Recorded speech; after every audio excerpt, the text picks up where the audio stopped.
want to take y'all back where it all started for me. Let me tell you about my city, a little town where I'm from, where everybody's southern raised, just as good as they come. Backwoods and mossy oak and mud holes, and back then we only ate what the farm grow. Man, I miss some days how we played on them dirt roads, and out of towners came with respect, cause they know we all close. Yeah, southern pride, toting gun folks. Welcome to my city, I-75 South, just north of Live Oak. I'm from a city called Austin, Georgia, right on the border of Florida. I was raised on these dirt roads, mud tires, spin backwoods when they ride this is small town living, yeah. Now welcome to my city, time of town, 229, turn it up so they can hear it loud. We get it up with big trucks and Hemis, pretty girls with moonshine and whiskey. It's nothing like our dirt roads, you can bet that, son. I'm from a city, by any means, we gon' protect our guns. I hang with the rednecks and geekies. We get up in big trucks in the backwoods like Indians and teepees. This the home of the mighty, mighty Vikings. Wildcats, blazing, title town license. Winners, pretty girls with country grammar. When I say about Austin, Georgia, I ain't talking about Atlanta. This a different type of city, where the woods are pretty, but get gritty, you hear me? What you know about that 229? You can find us on the Florida, Georgia line, where I reside. I'm from a city called Austin, Georgia, right on the border of Florida. I was raised on these dirt roads, mud tires, spin backwoods when we ride this small town living, yeah. Now welcome to my city, time of town, 229, turn it up so they can hear it loud. We get it up with big trucks and Hemis, pretty girls with moonshine and whiskey.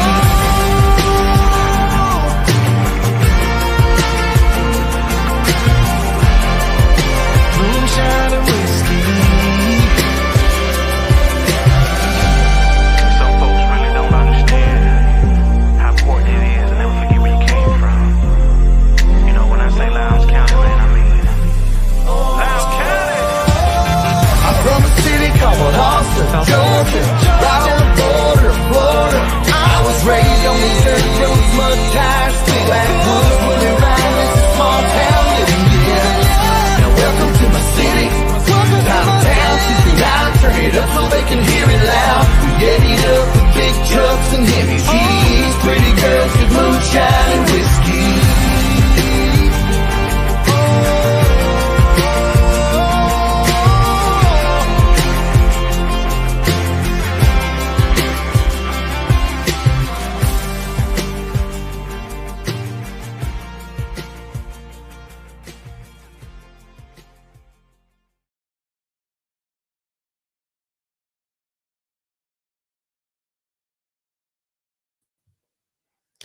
What's up, Viking Nation? Man, I gotta laugh nowadays just to keep from, I guess, crying. Can you cry on the air, Chase? Can you cry on the air? I know that men aren't supposed to show emotion and that kind of stuff, but it's kind of hard to not do that nowadays, just because of all the things that this community has gone through over the last year, right? But, you know, listen, this is a very resilient community. And this is one of the reasons I love it so much, is because when we disagree with each other from time to time, but when the going gets tough, you know the saying, the tough get going. So welcome to the Viking Nation Live. Tonight's show is going to be kind of a hybrid show. Of course, we're going to talk about high school football. We're going to talk about Lowndes athletics, but we're going to celebrate. I mean, truly celebrate the heroes of this community. We're going to talk. You know, there's a lot of bad stuff out there. A lot of people taking advantage of people, but we're not going to focus on that stuff. We're going to focus on the people pitching in, helping each other out, because that's what makes this community so much. If there were ever a time to be one Lowndes, this is certainly it. So welcome to the show tonight. If you're new to the program, welcome aboard. What you're going to find here is a group of very passionate Viking Nation aficionados. We love our athletics. We love our football around here, but we're kind of a little bit of crazy as well. And you have to be nowadays just to enjoy yourself, because, I mean, listen, well, when some of the other super fans get on the screen, we'll talk about the week that we've had so far and some of the things that we've accomplished this week. But anyway, if you're new to the show, welcome aboard. We're so glad to have you. Super fans going to be joining the show in a few minutes. You know, we got some sad news to share as well, but we understand the decisions that had to be made. So we'll get into all of that. So let's go ahead and bring in one of our super fans onto the screen, and that's Chase Garnto. Chase, how are you, man? Good, LG. How are you? What is that? What is that noise? I don't know. It sounds like you're in a sawmill. I know. I've been trying to figure it out. All right, well, go ahead and disconnect and then try to reconnect. Whew. So listen, Hurricane Helene even affecting the technicals around here. So I hope that we can get that worked out, because Chase has got some pretty good insight into what's going on. You know, he's on the front lines. He's in the equipment, big equipment rental business, and ever since the hurricane passed, you know, his business has been nonstop. I think he told me a little bit earlier today, I think he's gotten like 10 hours of sleep this week just because of the demand of moving equipment around, getting it in the right place so people can do what they need to do, that kind of stuff. So we're going to get into all that tonight. Listen, one of the sad announcements, and it's quite understandable, that we got to cover is the cancellation of the middle school fall sports season. You saw it probably a little bit earlier today. Lowndes County Schools Athletic Administration made this decision. Says, we regret to inform you that due to the impact of Hurricane Helene, the remainder of the football, softball, and volleyball seasons for all Lowndes County schools, for all Lowndes County middle schools have been canceled. We understand how disappointing this news is for our athletes, families, and supporters, and we thank you all for your dedication and enthusiasm throughout the season. For further updates or questions, please contact your coaches or stay tuned to our social media pages. Thank you for your understanding and support. I don't know how that decision landed on you guys, but you know, it's understandable. You know, when something like this, when a major event like this occurs, there's always going to be decisions that have to be made. Some people are going to like them. Some people are not going to like them. To me, in a major crisis like this, there is no such thing as a good decision or a bad decision. It's a decision that was made based on the information that you have at the time. To some, it's terribly disappointing. To others, they cheer it because of, you know, various reasons. People can't get down their roads. They can't get to practice. You got to consider other communities that are nearby that are just as devastated. Listen, I was part of my territory is Waycross, Blackshear, Alma, Douglas, Hazelhurst, Baxley, that area. Guess where Hurricane Helene went? Straight up that path. And I was in Douglas a little bit earlier today, and that community is torn up, just like Lowndes County is torn up. Barely got lights back on. Went to visit several customers today. Phone systems still out. I mean, I was talking to one customer, and she was talking about the part of Coffee County where she lives, and they're telling her that her power may come back on the week of Thanksgiving. I mean, Thanksgiving. Think about that. So I hope she gets, and her family, I hope they get power a lot sooner than that. And she went on to explain why, because the neighborhood, the subdivision that she lives in is kind of a remotely isolated, and the storm came through so forcefully that it, you know, obviously it toppled over trees, but as the trees were being uprooted, it uprooted infrastructure as well, like water lines, and the wind was so strong it basically blew away, not just tore power lines and trees fell on power lines, but basically blew out the power lines and I guess the poles, that kind of stuff. So they got to basically go in there and install new poles, new infrastructure, pipes for water, and all that's going to take time. That's why they're estimating maybe around Thanksgiving that they might have it back. So I think Chase is back. Fingers are crossed, Chase. Hoping the issue has been resolved. Can you hear me? Lot better. I figured it out. Okay, good. Listen, man, I'm impressed with the longer you're on the show, the more technically astute you've become. Out of necessity, you got to figure this stuff out on the fly, right? Oh, absolutely, man. Oh man, it's been a challenge. The hits just keep coming. I feel like, especially over the last 7 days, man. Absolutely. At Wesley, least the show being some sense of normality, I guess. yeah, along those lines, Wesley McDade says, I need some football talk really bad right about now. Oh yeah, I agree with that 1,500%. It was so funny. The Saturday, the storm came through obviously late Thursday night. So we woke up Friday, no power, that kind of stuff, got my generator going. And, would you believe that I didn't have any power, but for some reason I was able to plug my AT&T fiber router into my generator. Oh yeah, And I had high speed internet. Oh, I didn't yeah. have any power, but I had high speed internet. I did too. Oh yeah, man, And so we turned that thing on, and we have YouTube TV and where we stream all of our regular TV channels, including ESPN and ABC. So I got that up just in time to watch the Georgia-Alabama game and had to turn it off at halftime. Me being a Georgia fan, I was just thoroughly disgusted. I was in a bad mood already because of the hurricane, and all now Georgia's getting spanked at halftime. It's like this has been a terrible, terrible week.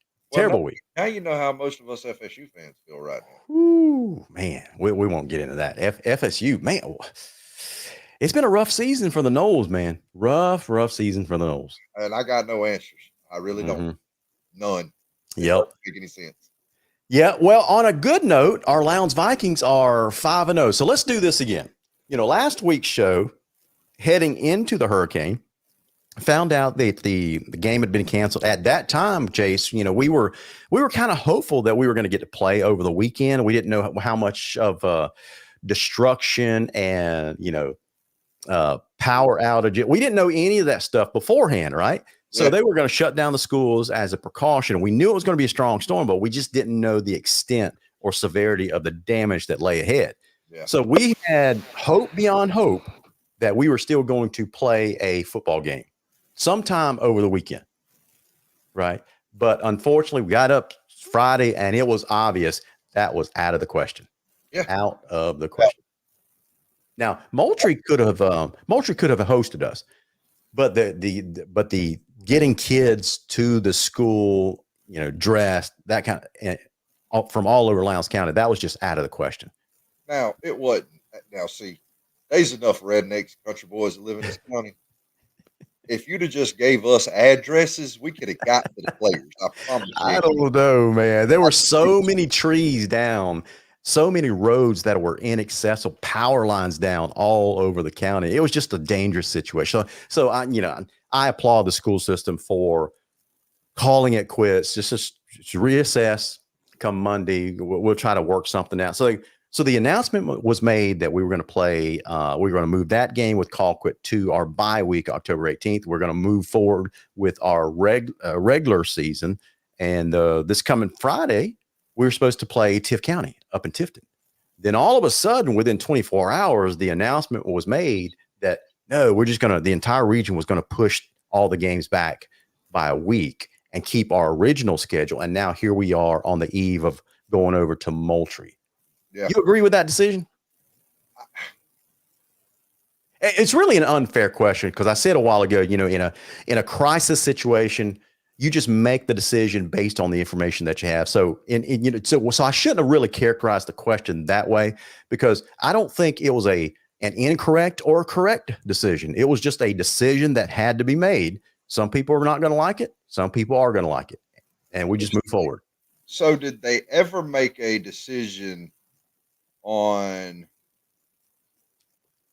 whether or not they're going to push the playoffs a week? Because I heard that they were. They did. They did. Let's go ahead and get into that. So the GHSA did make the decision to add 1 week to the regular season. So it was scheduled to end on the last game of the regular season was scheduled to be November 1st. So the GHSA decided, let's just go ahead and extend the regular season to November 8th. Okay. But that's not going to affect our region because we basically eliminated the bye week that we all had the week of October 18th. So we're going to condense all the games and play. And we're still going to end with Valdosta at the Concrete Palace on the night of November 1st. So that means Lowndes and the other three playoff teams, you see what I did there? That means Lowndes and the other three playoff teams are going to get a bye week before the first week of the playoffs. Absolutely. Absolutely. And we need it. We need it. I mean, look, I'm like you. There was no right or wrong decision when it comes to that. Yeah. I don't like the fact that given everything that's going on and giving the what our community's been through. Yeah. I don't like the fact that we got to turn around and play a perennial power like I would have much rather played Tiff County. Listen, that's understandable. Now, I don't have a problem with the decision that was made by pushing back all the region games. I do have a problem with, well, I'm not going to get into it. The way that some of the things that I've heard about, when the region got together virtually, some of the, well, no. Larry, just stop right there. This is a positive show. We're moving forward. Some of you diehard hardcore fan, you want to know some of the details, just give me a call after the show. We'll talk about it, but I'm not going to get into that tonight. Oh, yeah. So tomorrow night, we are headed over to Moultrie to take on some Colquitt County Packers. Now, there are some concerns that I have, and they're valid concerns because, Lowndes has been off for 2 weeks now, right? And then I don't think we practiced this week until Tuesday, I think. No, they practiced all week. They practiced on Monday? I don't know about Monday now, but I do know that I talked to a parent who has a player on the team, and he said they've been practicing from 9 to 12 all week. I'm assuming that meant Monday, but yeah. I think they started on Tuesday, but if you're a player parent and you want to correct me and you say they've been practicing since Monday, please shoot it in the comments there. And I'll be happy to correct that. But that's what I've heard Tuesday. But regardless, off 2 weeks, practice this week. So, I personally, I don't like bye weeks, period, during the season, just because I don't think it really gives you an advantage. I think it adds a little bit more rust to your team, and not just for Lowndes, but every team. Seems like you disagree with that. A bye week at the right time. Yeah, okay. I can get that. Beneficial because it gives you an extra week to heal up some players that's got some bumps and some bruises. Sure. So it gives the kids that are, let's face it, are not 100% time to get. Yeah, that messed me up right there. Did you hear that? My wife just got home from doing some grocery shopping. She forgot that it was Thursday night. We got a show live, and she just kind of bust through the office door just to say hello. Hey, it ain't nothing different than what my kids have done to me, LJ. So I mean, come on, smash walk through here shirtless. So, I mean, knowing her, she's thoroughly embarrassed, but it is what it is. Yeah. I need a light on the outside of my home office that says on air, when we're live. Well, my wife was asking me the bedroom that my daughter has is actually my office. Yeah. So, or what was originally planned to be my office. Uh-huh. And my wife said, well, when our oldest finally moves out, she said, what are you going to do with Annika's bedroom she has now? I said, I'm turning it into a studio. Okay. Yeah. Turning it into a coach's office and a studio. That's what it's going to be. Yeah.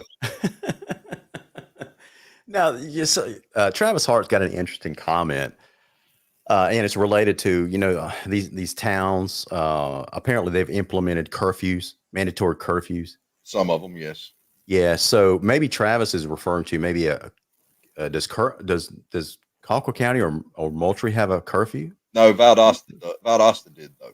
Okay. I Yeah, don't. he says that I heard that they could get pulled over and given a ticket for being out after curfew on the way back from Moultrie. That's highly doubtful, Travis. I Well, mean, I would be shocked if something like that happened. and the reason I say that, LG, is because one of the guys that runs for us at work, he lives in Morpeth, Yeah. and he said once you got to Berlin, he said it was like you put up a wall, and it was like nothing ever happened. Yeah. Yeah, I mean, Well, that's true because let's see, the immediately after the storm, everybody started firing up their generators and trying to move around, maybe leave the area, that kind of stuff. So it was a very challenging environment to find gas, right? yes, Because there were just a handful of stores that were open selling gas. Because most of the stores, like the Circle K near on 41 and North Valdosta Road, it was shut down. They didn't have any power, so they couldn't open. Right. But there were some stores that did have a little bit of power and but their credit card machines, debit card machines weren't working. They were selling gas, but it was cash only, mm, that kind of stuff. I sent my son out to get some gas for our generator. I'd fired it up. We needed some more. And he sat in line for 2 hours to get 5 gallons of gas in the gas can. Right. And so then the next several days, I went to get it myself. Instead of fighting the traffic and staying in line, I drove to Tifton, I drove to Thomasville, and especially all the towns to the west of us. yeah, It was like nothing had ever happened. yeah. Right. So, as a matter of fact, I'm actually going to put up a graphic on the screen, a couple of graphics. Let me show you what we're talking about here. All right. So, if you guys can see that graphic, right? Yeah. Okay, so this is from ABC 27 out of Tallahassee. You see that white line there? That's the path of Hurricane Helene. You saw where she took that shift to the right there, right before landfall, and that's the shift that hurt us bad, Yep. right? And so you see all the action to I guess to the right of that line was where the power outages were. And you saw a little bit to the left, but the farther west you went, like Thomasville, Moultrie, even Tallahassee, they hardly had any damage at all. I mean, it was like businesses. I went over to Thomasville, saw the Laskies over there in Lowe's over in Thomasville, and I mean, their city was functioning like any other typical Sunday afternoon. Oh Right? yeah, oh yeah. So here's the other graphic that I wanted to show you that does a little bit better job of kind of pinpointing the path of the storm. Look at that graphic. And this is the power outage. So you see all the dark red. That's just basically the path of Helene right there. And just to the left of that, all the cities to the west, nothing. Right? Yep. It's amazing the science behind hurricanes. Well, my cousin, who's a longtime Lowndes fan, he actually was a team manager for Randy McPherson when he Yeah. was in Madison, uh, which is how I came to meet Randy. Uh, and he lives in Augusta. He's retired military now, and he lives Yeah. in Augusta. And he said he was telling me they had 100-mile-an-hour winds in Augusta. Yeah. And I don't know if he's got power yet. I know the last time I spoke to him, he just still didn't have power. His house was running on a generator. Okay. I got you. So, but he keeps, man, let me tell you something. For a guy that lives 5 hours or five hours and some change away, dude, it don't never fail. He texts me on a Friday night or Saturday morning, wanting to know, hey, I saw Lowndes had a big win. How'd they really look? Blah, blah, blah, blah, Yeah. blah. Yeah. And me and him have an hour and a half long conversation about how they look. But he tries to listen every Friday night when he's got a chance. Absolutely, man. Absolutely. Hey, before we get into the football talk, what was the thing that you realized the most that you have been taking for granted all these years that you lost during the hurricane? A hot shower. Yeah. Yeah. I could see that. I ain't never ran so fast in my shower. I'll tell you, man. There were a bunch of things that I really missed that I'd taken for granted all these years, right? Hot showers was on my list. A simple microwave oven. Oh man. Listen, we discovered, well, I'd remembered we'd upgraded our microwave. We bought a new microwave about a little over about a year and a half ago, and we had the old microwave in the garage, and it was still working perfectly good. The handle had broken off of it. You know, we were changing out. We'd redone our cabinet countertops to replace the wood countertops with granite, upgraded some appliances. And so we had this old microwave in the garage that I remembered. And so we took it to the back porch close to the generator, plugged it into the generator. It worked like a champ. Yeah. Man, it was great. Well, once I got my gen actually hooked into my house, Yeah. I was amazed at what my gen would run because it would run my E1 system. It would run my stove. Yeah. If I shut a few things off, my air conditioner would actually kick on. Yeah. I could run that. Yep. It was just amazing. I mean, you know, some of these gens are pretty powerful. Really is, really is. So other things that I had been taking for granted all these years, Chase, don't laugh at me. On-demand reruns of the original Karate Kid movies. You know what? I love Mr. Miyagi. You know what I missed? What was that? Being able to stop at a gas station, get a hot cup of coffee. Yeah, being able to stop at a gas station, getting out, filling up your car, and leaving within 5 minutes. Yeah, with a hot cup of coffee. With a hot cup of coffee. Absolutely. Yes. Absolutely. He's a big fan of coffee. Like I drink some coffee. Yeah, and I miss going to Walmart and actually seeing things on the shelf. Yeah. Yeah. Now when you go to Walmart or Dollar General, you got empty shelves that you're staring at, you know? Yeah. Well, me and my wife went Thursday. We went Tuesday. Tuesday we went to Walmart just to pick up a few things. You know, once power come back on, went to go pick up a few things, and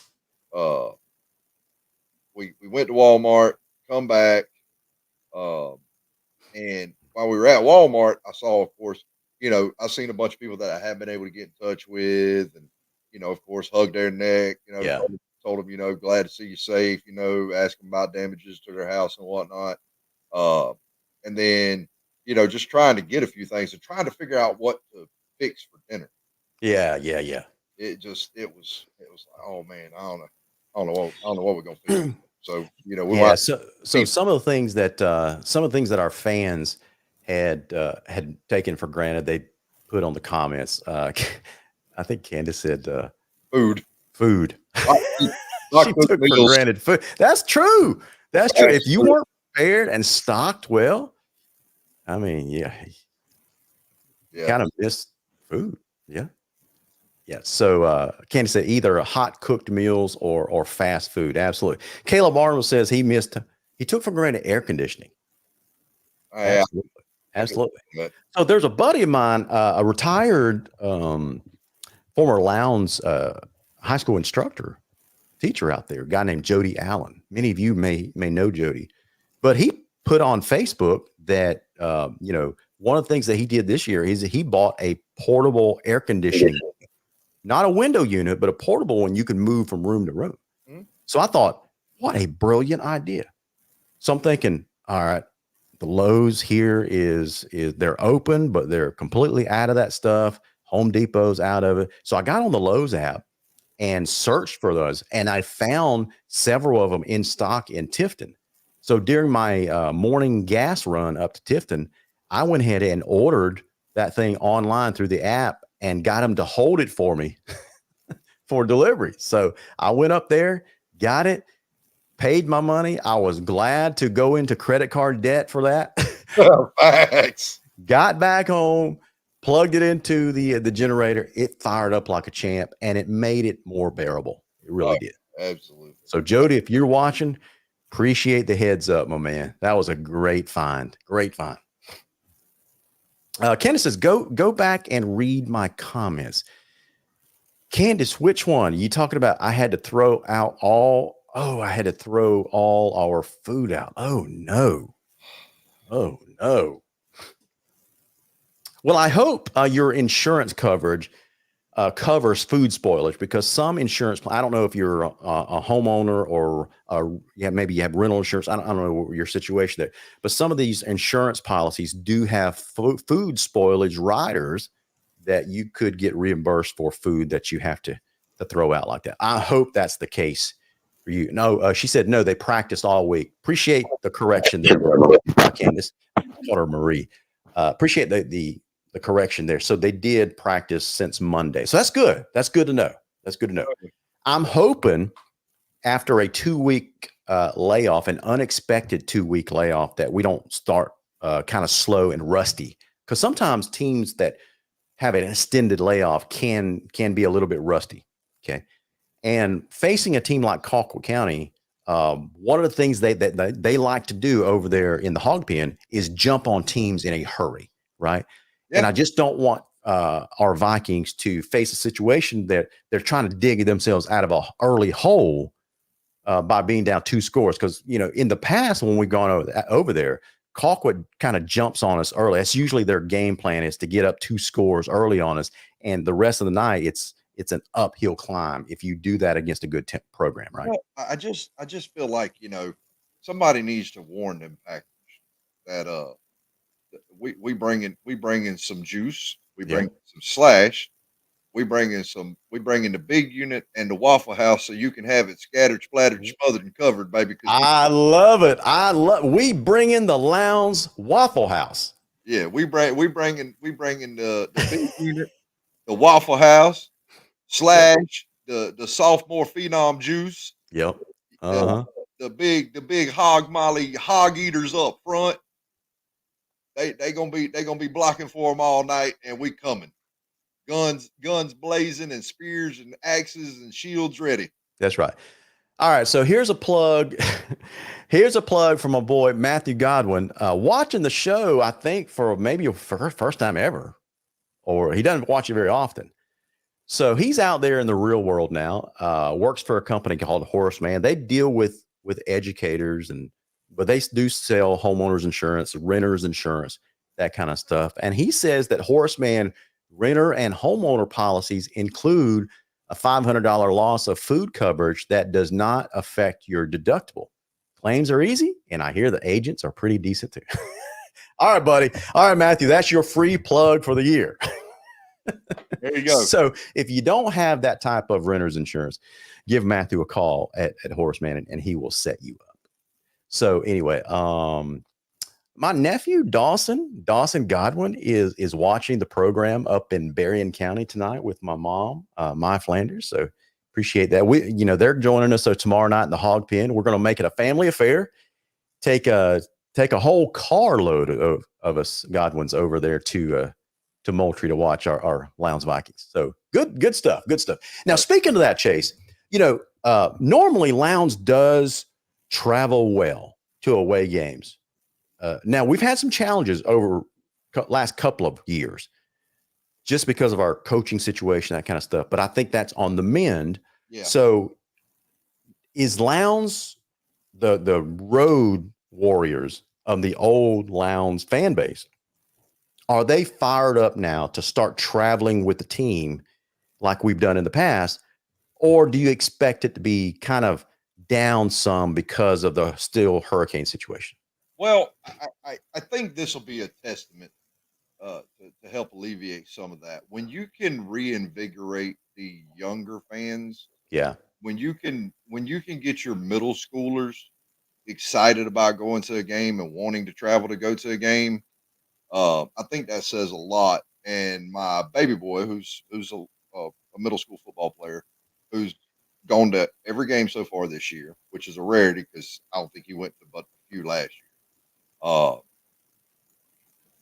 He texted me while I was at work today, and of course I'm bombarded with phone calls because of my line of work. Yeah. He texts me and he goes, "Dad, are we going to the game tomorrow? What time we leaving? Blah blah blah." And I'm like, "Dude, I ain't even thought about what time we leaving yet." Yeah. But he's excited to go. He wants to go watch. Listen, Candace, I'm talking directly to you. You need to show this clip to Mr. Waffle House because there's a message directly for him. from a Colquitt County fan. Mr. Michael Jarvis, great guy. Great guy, I got to tell you. He shows a little bit of grace first. He says, "Good evening, young men. Glad to see you." Let me see. "Glad to see your families made it through." Let me just go ahead and put it on the screen. Yeah, put it on the screen because I missed that one. "Good evening, young men. Glad to see you and your families made it through. Now we know there is a God. Amen to that. Now hope he shows us some mercy on the next storm. Now let's talk about the heat we got for the Waffle House." Woo. Candace, you got to get Jalen fired up. The heat coming for the Waffle House. I hear what Jarvis is saying. He said over in Colquitt County, they don't have AC for that Waffle House over there. They bring in the heat to the Waffle House. Listen. I've been a lot of places. And I hunted for a lot of my life. One of the things we used to do when we didn't have deer hunting was we used to do a little hog hunting. All right. Now hogs are tough. They armored up. All right, I'll give them that. Hog pen's a hard place to play. Yeah. It really is. But we coming with something y'all ain't seen from Lowndes in a while. Oh my gosh. Listen, are you about to go Deion Sanders on us? We coming. No, we coming. No. Yeah, we coming, but we ain't like Dion. We ain't bringing clicks and fancy watches and all that. Like I said before, we coming with some juice because I heard y'all a little thirsty over there. Oh boy. All right, we coming trash talking starting early. We coming with some slashing and dashing because we heard y'all slow. Yeah. All right, we bringing the big unit because we heard y'all really undersized this year. All right, and we bringing the Waffle House because we hear y'all hungry, and we're gonna give it to you scattered, splattered, smothered, and covered. Listen, I've been, I have a subscription to NFHS Network, so Colquitt County does stream on NFHS, and so if you can't make it to the game live tomorrow night, look us up on the NFHS Network. We should be streaming over there. Not we, but Colquitt County obviously is streaming that game. So I said that I bring that up, Chase, is because I had a chance to go back and watch several games. Now, it is true that Colquitt on the front is not as big as in years past, but trust me when I say this, they still have plenty of size. They still have plenty of size, and they're just as quick and athletic on the front seven as they normally are. Yeah. Well, I haven't seen Colquitt County play. I really haven't. I ain't going to sit here and pretend like I had. But, there used to be a guy who was on this show who I still follow on Facebook. He's seen them play. Yeah. And oh my gosh, you're not referring to that guy. Okay, I know who you're talking about now. Yeah, and he had a pretty good take on them. Yeah. And he laid out some things that they did. They were undersized, not as dominant as they had been in years past. They make some mistakes because they're young. Yeah. Which Lowndes has been through that over the last few years. A lot of youngsters playing, a lot of underclassmen playing, and the underclassmen are going to make some mistakes. And Lowndes has been able to capitalize this year on a lot of teams' younger mistakes. That's true, and they've capitalized, especially the offensive side of the ball. What would you agree with the statement on the offensive side that Lowndes is a very opportunistic team? We're a very opportunistic team, but we're also a very patient team. We know what I've seen is we know what we want to do. We know what our identity is, and we're going to figure out what part of our identity lines up against your biggest weakness. Yeah. And that's what we're gonna attack. If your weakness is your linebackers, we got a big unit out there that could go all night. Yeah. We can hit him. I agree with you on that point. I'm confident going into this team, not this team, but I'm confident going into this game more than in years past going over there, mainly because we're a more balanced team as far as our offensive attack goes. In the past, we've been primarily a run-based team that throws here and there. And when we did throw, we would throw these sideline screens. Yep. And it would just drive me crazy. Or a double pass. Or a double pass. Randy Mack would had a habit of rolling out a trick play early during the game. Now, this year's offensive scheme, Lowndes is still full of trick plays, right? But there's no telling when we're going to run them.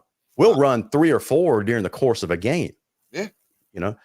And if you stop the run, that is a two-headed monster in Desmond Frazier and Road Dogg, then you've got a pretty good wide receiver core, right? And you've got Mr. Slash himself, Marvis Parrish, that is a big-time difference maker. Oh, yeah. So I like our chances on the offensive side. I really do. Yeah. What I see, or what I'm thinking could happen, is this might be a high-scoring game. This may turn into a offensive shootout. I don't think so. Okay, tell me why. I think Lowndes' defense is going to flex its muscle. Oh, I like it. And me, I'm an offensive guy. I love high-scoring offenses. I love shootout games just as much as anybody else. Yeah. Offense puts fans in the stands. But that defense, LG, if you watch them, and of course we watched them, and if fans have watched them, every week they get better and better and better, and they get more aggressive. They get to the point where now when they come downhill, they're attacking. It's not a laying back and let me not make a mistake. No, it's let me go 150 miles an hour, and if I make a mistake, I make a mistake. That's right. Which, that and everybody knows that nobody on this show is a real big fan of the 3-man front. Yeah. But it's starting to win me over a little bit. Oh boy. It's starting to win me over a little bit. I wasn't a big fan of it, but listen, Adam Carter and I drew a blank. The DC. Ashley Anders. Adam Carter and Anders and that defensive coaching staff, Josh Norwood, Coach Demps, and all them. Man, let me tell you something. They have done an amazing job getting these kids to buy in. And I think that was the biggest problem in years past, kids buying in. Yeah. Kids buying in. But when I hear from parents that these kids are bought into what Adam Carter and his staff are doing, it shows on the field. I think that's the biggest difference this year. I think these kids are hungry. They're tired of everybody bad-mouthing Lowndes. They're tired of Lowndes being the push around of Region 1, and they're ready to establish Lowndes as the dominant party down here again. Yeah. And I think over the next couple of years, this year included, over the next probably 4 years, you're going to see Lowndes rise to the top of the pile again. That's right.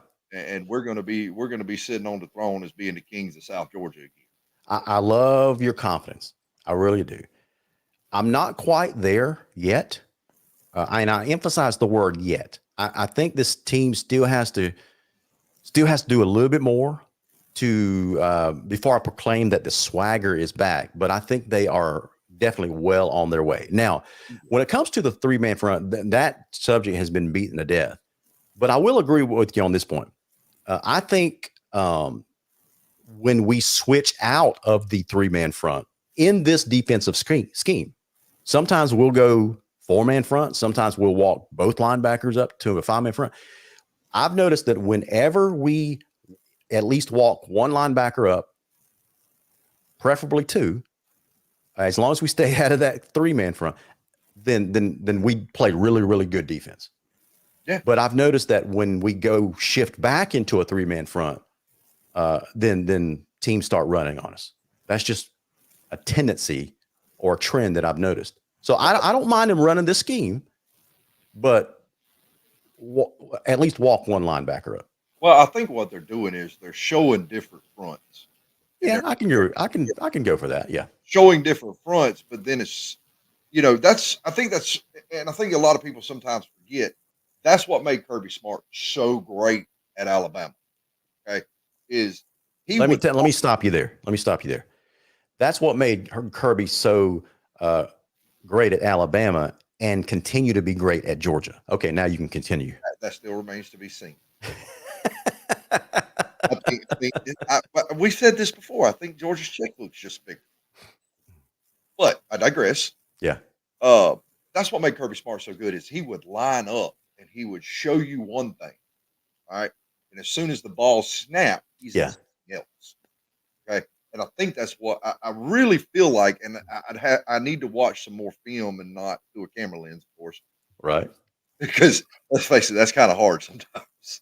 Uh, but I think that's what Lowndes is doing. They're showing these fronts. They're walking people down. They're backing up. They're walking down. They're backing up. They're showing different looks, and it is confusing offenses, especially young quarterbacks, and even some skilled quarterbacks that we've seen. It's confusing them because they don't know where the pressure is really coming from. Right. It's like all of a sudden, well, it's coming from here. No, but snapping the ball, boom, it's coming from somewhere else, and you didn't even see it. Uh, but our defensive line, our defensive ends, especially number 95. What's his name? Huntley. Yeah, that man. Let me tell you something. I like that young fella. Is it Montel? Montel Huntley? I I think that's right. I like that young fella. That young fella plays Absolutely. nasty, You nasty know, defensive end football. he reminds me of Thomas Davis a lot. Same number and everything. Yeah. Well, TD wore number 2 at one point. Now. He did. He did. When they stood him up Yeah. and made him an inside linebacker, which was a terrible decision in my opinion. But late in that season, they brought him back to the defensive line, and he Mhm. thrived again. That's just a position that he just naturally Yeah. does well. And I agree. He does remind me a little bit of the great TD. Um, and he attacks quarterbacks. Um, and he does it with what Ray Lewis used to like to call bad intentions. Yeah. Man, I can tell there's a little bit more pep to your step tonight. I can tell, man, you are feeling the swagger. Man, look, you I watch these kids, man, they are loving it. Yeah. They are they are in love with football again. Yeah. And especially guys like Mr. Waffle House, Jalen Carter, the big unit, Aiden Seafa. And I tell you what's really great. Okay. Really great is to see a young quarterback like Jace Juice Uh-huh. Johnson come out of the tunnel and he is fired up. He is bouncing around. He's talking trash. I love it. I'm like, yes, yes. Because when you can get a young quarterback to be that energized, that fired up, and be able to lead, to show some leadership qualities the way he has, Yeah. um, it says a lot about the future. Look, Absolutely, man. we know the leadership qualities of Jalen Carter. We know the leadership qualities of Aiden Seafoe. We know the leadership qualities of Marvis Parrish, and those seniors that are on that team. Marvis's brother, uh,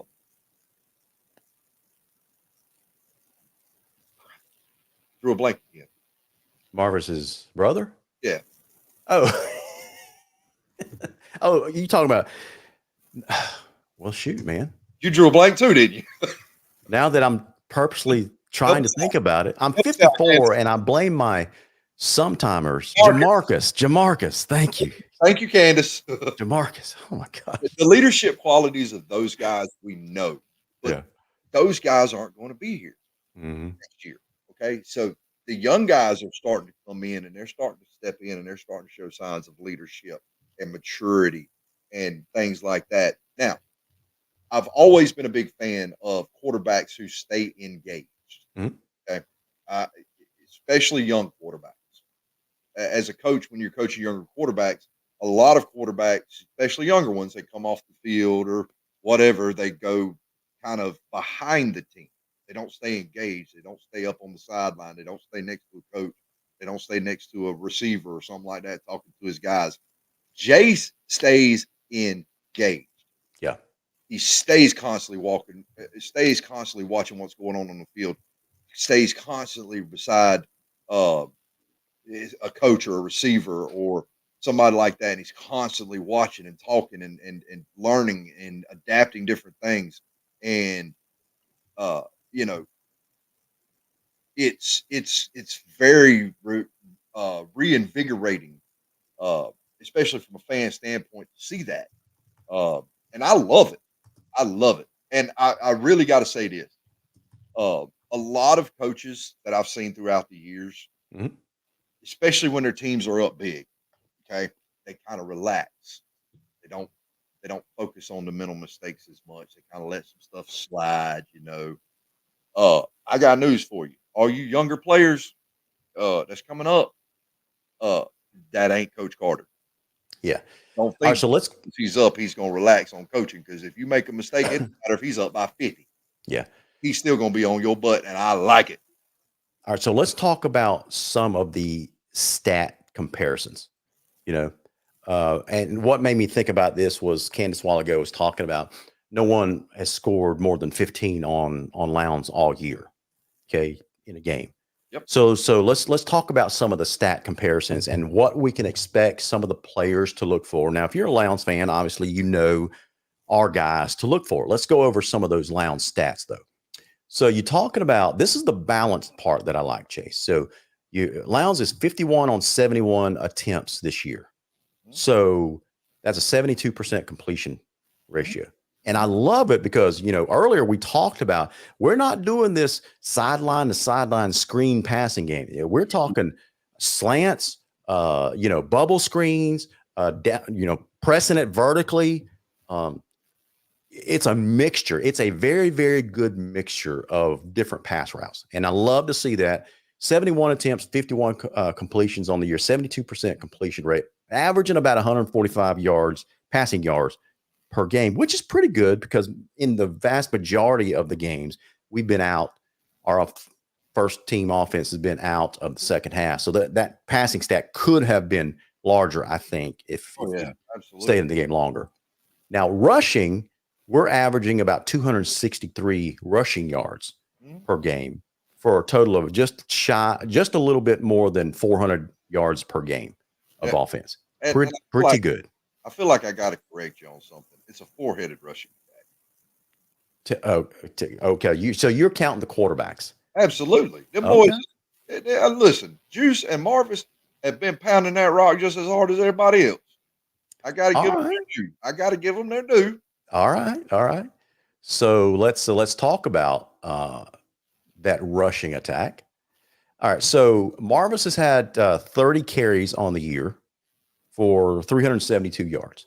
Mhm.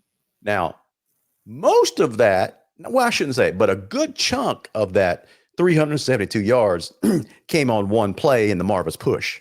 Yeah, is that You what we're got to you got to keep that in mind, okay? what we're Just keep calling that that? in mind.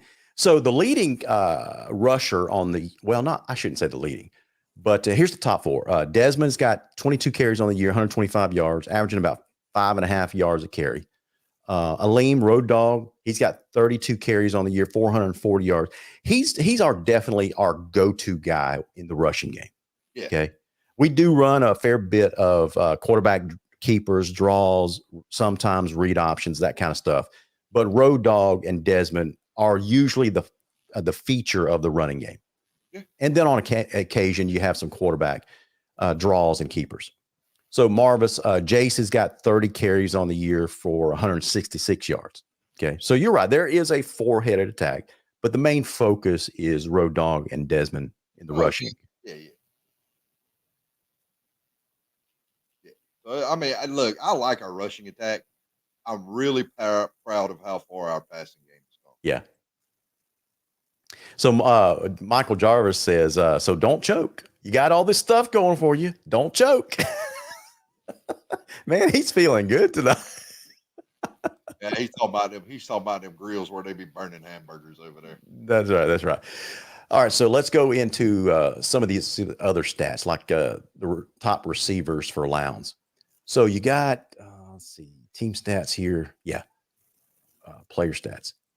All right. So here are the receiving yards. So, you mentioned Aiden Seif a while ago. He's got 7 receptions on the year for 124 yards. You got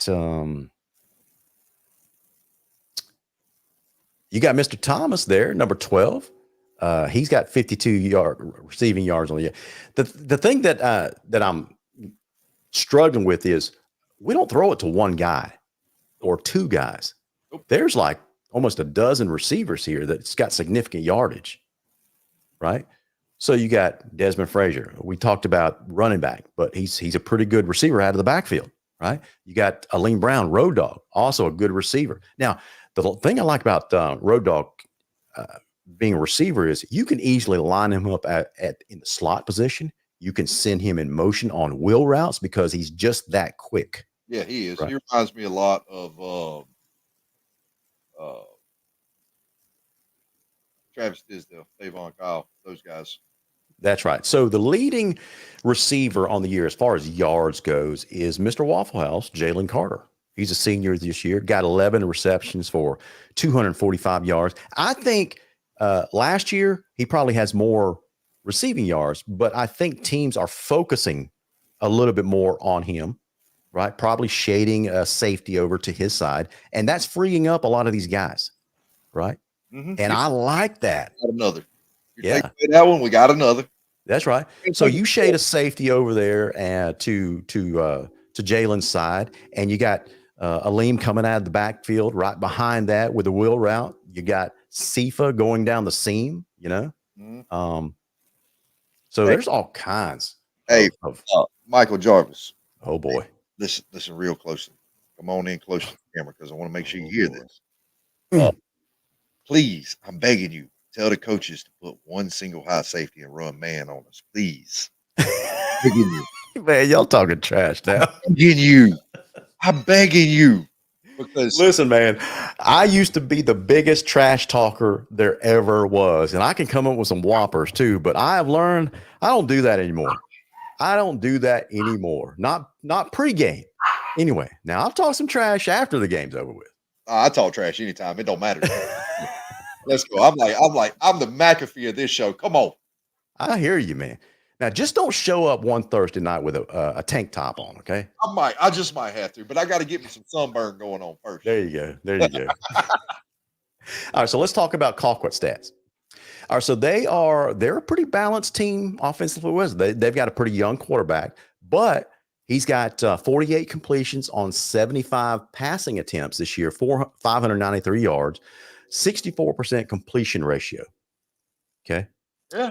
They average about 120 yards passing per game. So they don't like to throw it a lot, but they can throw it effectively when they need to. It looks like their bread and butter is the rushing game. They got 1,041 yards rushing this year on 141 carries. That's almost 7.5 yards per carry, 208 yards per game. So their bread and butter is the rushing game, is that rushing attack. Now, I got a question. Yeah. Can we pull the stats from the Lee County? Sure. Let's see how they fared up against Lee County. Let's see how that defense fared up against Lee County and that freight train they got over there. I don't know how to say his first name, so I ain't even going to attempt. You're not going to like it. Croma. You're not going to like it. Okay. This is how the Colquitt offense fared against Lee County. Okay, so they had 109 passing yards. They only threw it 14 times, but they focused on the run, and this is what they did in the rushing game. Okay. 33 carries for 328 yards. That's pretty good. That's pretty good. That's right at 10 yards a carry. Yeah. Yeah. What did Croma go for? Croma did not have a good night. Oh, really? Yeah. Oh, wow. But it goes to show you that their defense is pretty stout. If you can bottle up Croma, I might have to tip my hat to you, Moultrie. Yeah. Is that hey, look, man, I've talked to some guys who played against Croma, and they said that's like trying to tackle a freight train. I mean, he's committed to Georgia. Yeah. I mean, y'all like running back you now. Oh my gosh. So that's what I'm saying. We can't. I know we like to have a good time on this show, talking trash, that kind of stuff, but we can't. And obviously, the team is we've got a very experienced coaching staff. They're not going to allow our team to get too big-headed or get full of themselves, that kind of stuff. They're taking this team seriously. Oh yeah, Colquitt County is Colquitt. They've earned their reputation over the last probably 15 years, right? And they've had, like it or not, they've had our number when we go over there. Now, when they come over here, we've played very well against them. But when we go over there, it's usually not pretty. And I'm hoping that we break that streak tomorrow night. Yeah. I mean,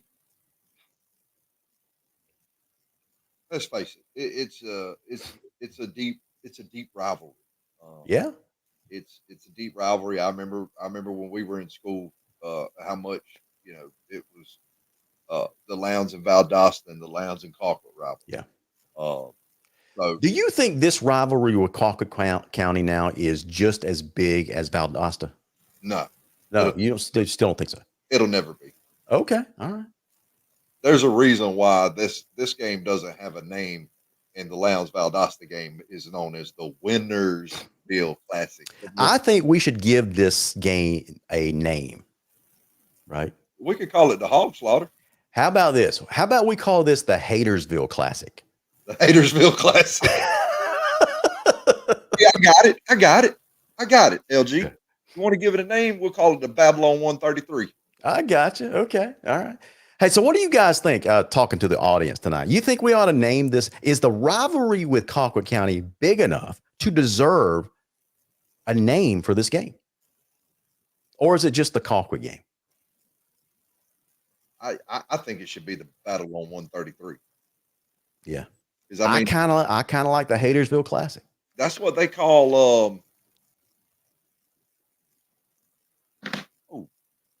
that's what they call what is it, the Brooks and Thomasville game? Yeah. Battle on 84. Something like Yeah. that. Yeah. So I apologize to our audience tonight that can't get a strong signal. There's a lot of homes, there's a lot of places around Lowndes County, really all over South Georgia, that still has spotty services, whether it's internet through Mediacom and it's none of these companies. It's not their fault at all. It's just trying to recover from a major hurricane like that. You're still going to have some spotty services in parts of the viewing area. So we apologize for that. Can't be helped. So hopefully by this time next week, we'll all be celebrating a Lowndes win over Colquitt, going into the second game against Tift County, and we'll have better service next week, and we can all celebrate on a clean signal. There's something missing on the bottom of our screen. Did you know What's that? There's something missing? Yeah, there's something missing. Because this guy keeps commenting over here. There's something missing on the bottom of our screen. What's that? The phone line number. Well, I'm not going to put it up because I don't have it plugged in tonight. See, Larry's having technical difficulties too. No, that is actually I upgraded my phone. Oh Lord! A couple of weeks ago, and before the hurricane hit, and my old phone is what I had the phone software on that plugs into my system, and I just haven't set up the new phone to work with it yet. So if you had to know, that's why. Oh man. I'm just trying to stir the pot. Michael says the haters of Highway 33. Yeah. Yeah. I can go along with that. Yeah. How about, we're basically in each other's backyard. How about the backyard brawl on Highway 33? I like that. I really do. Backyard brawl on Highway 33. Yes, sir. I like that. Yes, sir. I love it. We're going to print shirts next year. Backyard brawl on Highway 33. All right. So, he says, so will your, I love it, man. I love all this trash talk, and I'm not going to do it, but I love to hear it. Come on, Larry, just one time. Just embrace it. I can't do it, man. I can't do it. Embrace it. I can't do it because, well, with everything that's going on this week, being able to trash talk about some football, man, it's a much needed. How about this? I will assume Armand's role tonight and give his normal score prediction that he's given all year long. Okay, what's your score prediction for this week, Larry? Lowndes by 50. Lowndes by 50. Lowndes by 50. Lowndes by 100. Lowndes by 100. We gonna do. Hey, here's my prediction. We're gonna do to Colquitt County what we did to Valdosta a few years. Yeah. Bazemore Hyder. Love it. Love it. Listen, when Lowndes wins tomorrow night, you better believe I'm gonna be doing some trash talking. But until that happens, I'm just not gonna do it. I'm not doing it. Man, I've eaten so much crow over the years, trash talking, that I decided that I just don't like the taste of crow. So I'm not gonna do it. I don't. It don't bother me. Bernadette Robinson says Lowndes 30, Colquitt 3. Bernadette, I hope you're right. I hope you're right. Errol is pretty consistent. I was on Phil Jones' show yesterday, and we were doing score predictions, and Errol picks Lowndes by 3 on yesterday's Phil Jones show. What if What's that? What was Phil's prediction? I don't know if Phil gave a prediction. I cannot remember. But on his show, I did say Lowndes by 10 on his show. So I'll be pretty consistent with that. Look at that. Smoke. Jakari Fleming checking in with us tonight. Oh, man. Smoke, I miss you, buddy. I really do, dude. I miss you. Glad Smoke, to see you you're well. up there at East Illinois University? Is that where Smoke is? Yes, I think so. I think He's that's checking in from us from Illinois up there. He says Vikes by 21 or more. I love it. I love it. David Griffith says Lowndes 28-17. So listen, Smoke. That's another guest we should have on the show. Yeah, I was going to say one Thursday night, maybe next Thursday night. If you're not playing on a Thursday night game, if it doesn't violate any rules, call into the show next Thursday night, man. Better yet, we'll send you a virtual link, have you appear on the show, and just to catch up with you. How's your time in college going? You know, we're supposed to have Travis Tisdale. I reached out to Travis earlier today, hadn't heard back from him, but he's kind of busy right now. He's a full-time firefighter here locally. I think works for the Valdosta Fire Department, I think. Tisdale still putting out fires. There you go. There you go. I love it. So I guess he feels a little bit guilty because several years ago, he lit a lot of fires over there at Bazemore Hyder, and now he moves back to town to put out fires. Yeah, well, all over the city. I mean, every once in a while, I drive by and over there at Bazemore Hyder, every once in a while, I drive by and I still hear the announcer saying touchdown Tisdale. Well, how'd you like that trash talking there that I just did? Yeah, I like that. There you go. There you go. Yeah. I'm pretty good at it. I'm pretty good, but I try to save it for after the game. I love it, man. I love it. Okay. Touchdown! Yes. I love it. I love it. Okay. So anyway, we got a surprise for you guys in a few weeks. I haven't done any giveaways this year. Just because, you know, I just didn't have time with getting to starting a new job at the first of the year, signing up sponsorship, didn't have time to do any of that stuff this year. But for the upcoming Wintersville Classic, I'm going to announce right here, we are giving away 2 tickets on the 50-yard line on the home side for the Wintersville Classic. How about that? I like there that. You go. There you go. And me and Larry and Armand are trying to put something really special together for you guys for Wintersville as well for our show that week. Yeah. So hopefully we can pull all of it together. We'll see. Hopefully we can pull all of it together because I think it'll be the treat. I think it'll be a treat for the fans for that one. Absolutely. Yeah. All right. So let me go ahead before we end the show tonight. End on this note. There are pre-sale tickets available. Earlier this week, you know, we were talking to the administration and they weren't going to open up the athletic office there at Lowndes, and people were just going to buy tickets at the gate there in Moultrie. But because of how well that cleanup's been going, that kind of stuff. So Lowndes is opening up their athletic office to sell pre-sale tickets for the game. So normally at the gate, they're $12 per ticket. But if you want to save yourself a couple of bucks, then they're $10 if you buy them in advance at the ticket office. So here is the release that I got from the administration. Tickets for our football game Friday night at Colquitt for all fans and all students will be on sale at the board office today, Thursday, and tomorrow, Friday. Pre-sale tickets are $10 for adults and students. Tickets at the gate on Friday night will cost $12 for adults and students. Thursday, the ticket office will be, well, it's already too late for that since it's Thursday night. Friday, the ticket office will be open from 9 a.m. until noon. So tomorrow, if you want to save yourself a couple bucks, if you got a family of 4 going, you want to buy 4 tickets, you save yourself $8 there. So the ticket office at the board office is going to be open tomorrow morning from 9 a.m. till noon. Okay. So hopefully you guys get up there, get you some pre-sale tickets. I'm hoping that the Lowndes Road Warriors, that's what I called our fan base that travels with the team. The Lowndes Road Warriors will reassemble, if you will. Guys, you guys know exactly what I'm talking about. In years past, it was very common to see 2,000, 2,500, sometimes 3,000 fans, Lowndes fans, travel on the road to away games, right? But over the years, for whatever reason, that's kind of dwindled down. Honestly, guys, I'm going to tell you the truth. I'm going to be straight with you. Last year, we were lucky to see 500 Lowndes fans outside of the band.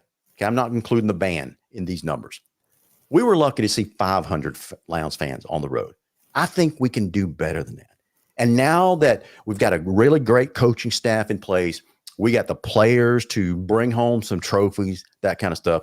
Let's get reinvigorated as a Lowndes fan base and reassemble our Viking horde that I call the Road Warriors. So how about it?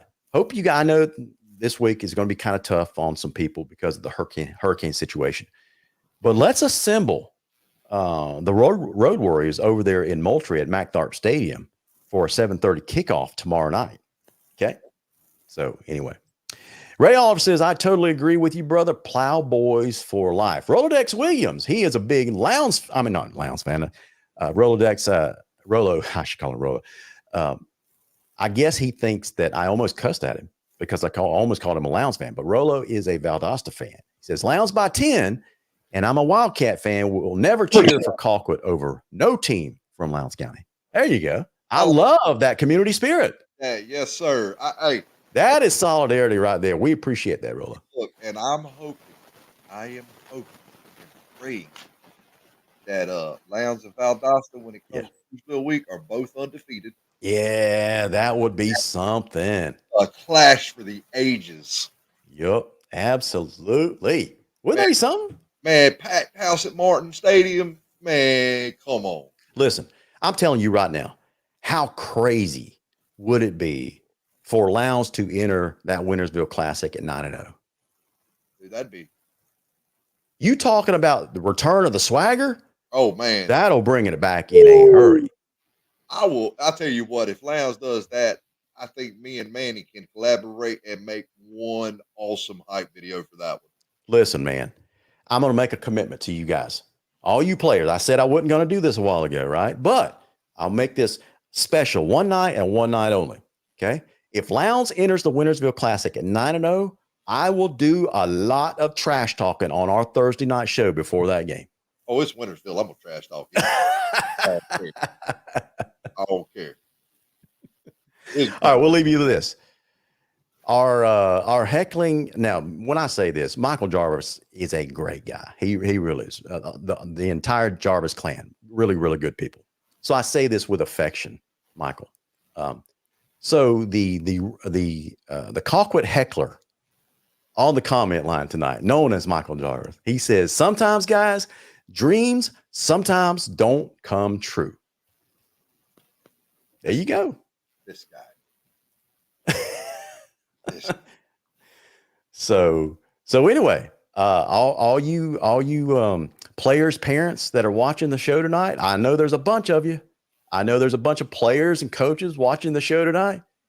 You know, you see this trash talking that Colquitt County's doing. You know,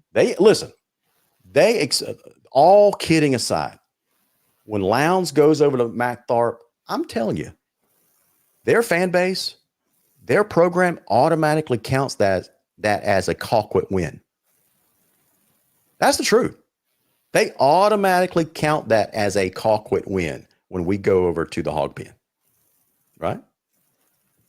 So, anyway, I'm hoping that we break that streak tomorrow night because it's been a while since we've won a game over there. Okay? Yeah. It's been what? I think Jakari was the last It's been a minute. It's been a hot minute. It's been a Yeah. hot. But hey, just prepare Michael Jarvis because I think he may have flashback. Yep. Or he played. All right. So listen, you guys, you two, you and Jarvis going to have a little side bet or something like that. I don't know what you can come up with. Maybe if Lowndes wins, Jarvis calls into the show and does a mea culpa. Nah, I'm like Shannon Sharp used to be, man. We put a case of dew on it. You know. But don't worry, when we win, I'm giving it back to you with shipping and handling. Oh my gosh, this is getting thick. We gotta stop. We gotta stop before we get in trouble. Oh man, I love it, dude. Hey, look, man, I think I needed this tonight more than most people. Listen, guys, I hope you've enjoyed the show tonight. I think we needed to laugh more than anything after this week.